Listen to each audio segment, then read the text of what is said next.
Perfect. So, Carlos, how long have you been in Canada? I would say 3 years and 6 months so far. Yeah. Where are you coming from? Venezuela, Latin America, the Oh. north of Latin America, just in case people don't know where it is. Now, have people told you that you don't have an accent? Yes, a lot. And I take that as the biggest compliment in the world, because it is. Why is it a compliment? Because you put a lot of work into it. A lot. A lot of work goes into perfecting your language that's not your own. And when people recognize that you don't have an accent, it's because you've made it. You've made it, and you've learned a language to a point that people don't recognize you're an immigrant. Do you like the fact that people don't recognize you as an immigrant? I don't mind. We're all global citizens. If people recognize me as Venezuelan, as Italian, because also my background is Italian, as Canadian, it doesn't matter to me. It matters where I live and what I'm doing here, and that's a sense of pride. Now, tell me about your story. When you moved here, was there any challenges around that? Of course, because I'm Venezuelan, I was participating in a lot of political activities back home. Venezuela is a communist dictatorship, and I had to escape my country. And I came here with two suitcases and not knowing anyone. So I arrived to Ottawa, and I thought because I also had an Italian passport, I could just work. I was very innocent. I didn't know how things work, and obviously, just because I have an Italian passport doesn't mean I can get a work permit. So I started doing 2 years of postgrad, and between that and now, it's been a really rough roller coaster, ups and downs, but downs were really hard, and the ups were really high. Yeah. Tell me a little bit about those downtimes. What happened there? Absolutely. In my particular case,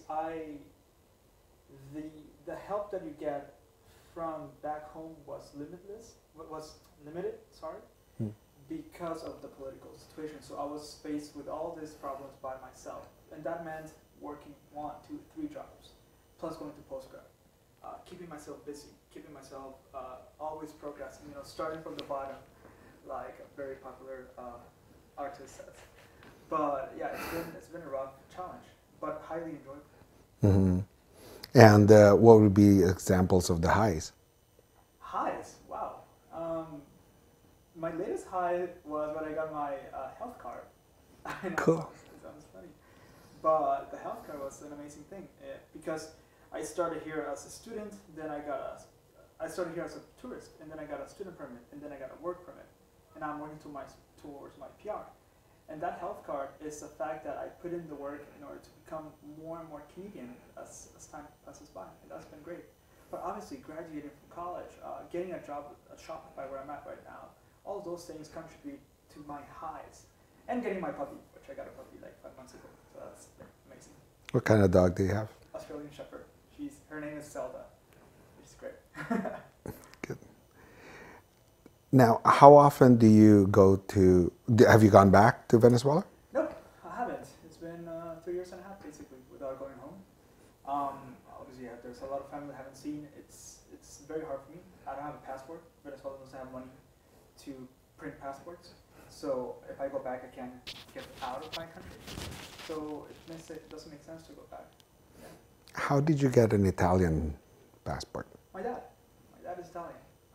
He migrated from Italy after the Second World War, and now I'm migrating from Venezuela after our own little war. So look at how cyclical history is, huh? Mm-hmm. Now, you talk about war. Do you think there is some form of war going on with various cultures in Toronto right now? I don't think so. My opinion is that Toronto is a very open space. It's a very accepting space. And in fact, in my 3 years and a half in this city, I've always felt accepted. Never felt discriminated, and never felt out of place. Always, every time I asked for help, there was someone who was there to help me. Because someone walked already that path, and because they walked that path, they know the struggles. So it's very easy to relate to other people once you're here. Mm-hmm. Do you have any family here? Nope, just alone. Yeah. Have any loved ones here or dating? We could say I'm dating, yeah. Loved ones, my dog is becoming a little bit my loved one. But overall, I have great relationships here, great friends. Yeah.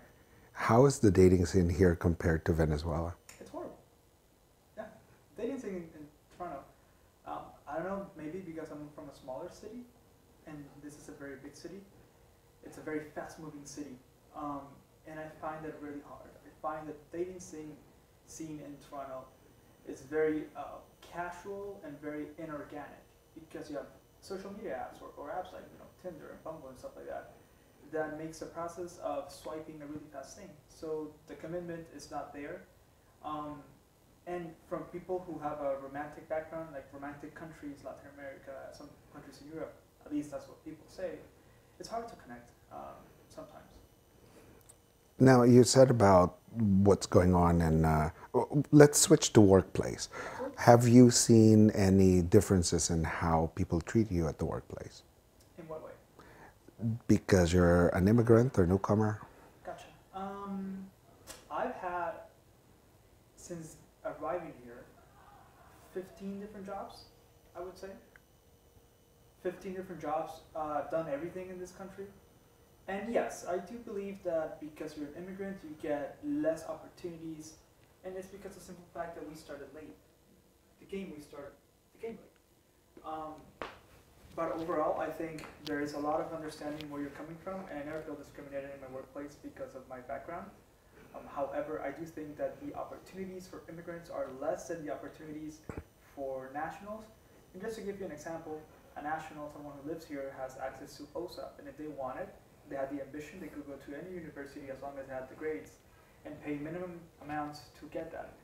For international students, even if you have the talent and the ambition and the grades, going to university, for example, is a lot of money, and money that you don't have. And because you don't have the papers, you can't ask for a loan. So you're stuck in a cycle that it doesn't allow you to advance because the opportunities are not there for people who are ambitious enough to pursue them. And have you had that challenge through the school system? I would say yes. If I wanted to do a master's at UFT, for instance, as a student with a student permit, I would get the rates of an international student, and those rates are 40, 50, 60, 70, who knows, right? It's not realistic. I had to do 3 jobs to pay a postgrad at Georgetown College, and obviously it's $14,000 compared to $40 or $50 or $60,000. I don't even know where to start to do a postgrad that expensive, or like a master's that expensive. Would you want to go to school? I think I did already 7 years of school. I did a bachelor's, I did 2 postgrads here. If I go back to school, it's because it's gonna help me in my professional career, and I know that the results are gonna be there. I would say yes, I would do a master's degree on something that I like or something that my company is kind of going towards to. But right now, I don't think I'm gonna do it as long as I don't see an end result. Mm-hmm. Okay.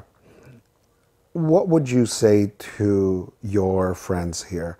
Are your friends also immigrants, or are they a mix? Or tell me about your friends. I would say my friends are 85 to 90% immigrants. Immigrants, like landed less than 3 years ago, right? Not sons of immigrants. And it's been very lately that I had Canadian friends. And in fact, I would say maybe a year that I've had Canadian friends. The first 2 years and a half, I didn't have any Canadian friends. And when I say Canadian, I mean Canadian born, not even, generations. I mean someone who lives here in Canada and has a Canadian passport. It's very segregated. I find that in our culture, Latin American culture, knowing people is a lot faster than Canadian culture. So I think Canada, and I might be mistaken, but my experience is that Canadian groups tend to be close. And it's great because they keep theirs to themselves. However, for an immigrant, it's really hard to break through that barrier and integrate yourself into those groups.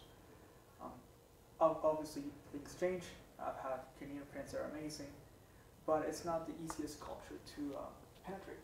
If you go to Latin America, any city in Latin America, you'll find yourself that you can make friends really fast, even with the locals, and they'll integrate you fast into the culture because they're excited to see you. Maybe in Toronto, because it's one of the most multicultural cities in the world, we're not news, we're not the exciting stuff, but I think it's not the easiest thing to make. Mm-hmm. Now, when you said that you now have a much more mixed group of friends, does that make you feel like you belong? Not really. maybe I told myself since the moment I arrived here, this is your place, get over it. Whatever happened back home, whatever is back home, it's the past, your present is here. Even if my friends were 100% international, I always felt this is my place. With Canadian friends, however, the beautiful thing about it is that I get to know more about Canada through their eyes, through their experiences. Things I thought were happening just because I heard it, now I'm seeing them in real life. The struggles, the different lacks of opportunities that they also face, right? It's a very educating aspect of it, of having Canadian friends. Mm-hmm. All right. So that's pretty much it. Anything from this experience you'd like to share with anybody else? This experience being... Just this chat. Oh, yeah. Well, this was a great... this was an amazing chat. You asked me questions that I was, I had to search within to find the answers to, but it was great. I think all immigrants have to sit down and realize where they are coming from and where they are right now, and compare the past you and the present you, and see how much you've grown. I think the struggle for a lot of us is real, and I think we're sometimes we're so caught up with our own problems daily that we don't realize how far we've come. So I think it's a moment to sit down, relax, and reflect on how things have changed for better, and from there take on and move forward and keep fighting for the better. I am Canada.